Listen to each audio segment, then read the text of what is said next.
Egypt has proposed an initial two-day ceasefire in Gaza to allow the exchange of 4 Israeli hostages and Palestinians detained by Israel.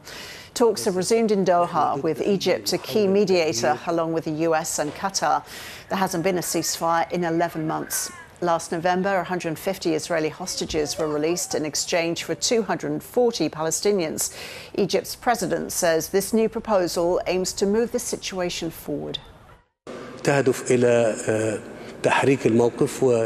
have been made to move the situation towards a 2-day ceasefire, during which 4 hostages would be exchanged for some prisoners held in Israeli jails.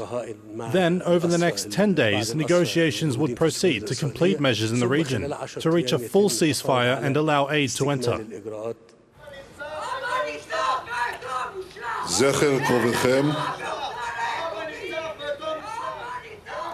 Protesters have disrupted a speech by Israeli Prime Minister Benjamin Netanyahu at a ceremony marking last year's October the 7th Hamas attack. Since that day, the war has expanded on multiple fronts, with Israel fighting Hezbollah in Lebanon and now Iran. Mr. Netanyahu is being urged by families of Israeli hostages to make a deal to secure the release of their loved ones. We fear a regional escalation which will distance us further from a life-saving hostage release deal and sentence our loved ones to death in captivity. The United Nations chief says the plight of Palestinians in northern Gaza is unbearable and that the conflict is being waged with little regard for international humanitarian law. Aid agencies are reporting that Israel has effectively besieged the north of the Strip, blocking access to food and medicine.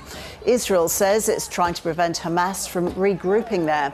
Troops have now withdrawn from the Kamal Adwan hospital after reportedly detaining hundreds of people, including staff and patients. We were surrounded from all sides. There was shooting from all directions with bombs and mortars, and they evacuated all those who were sheltering here. They separated men from women and made 2 queues. It was very humiliating for our men since they took them without clothes and nothing to cover with.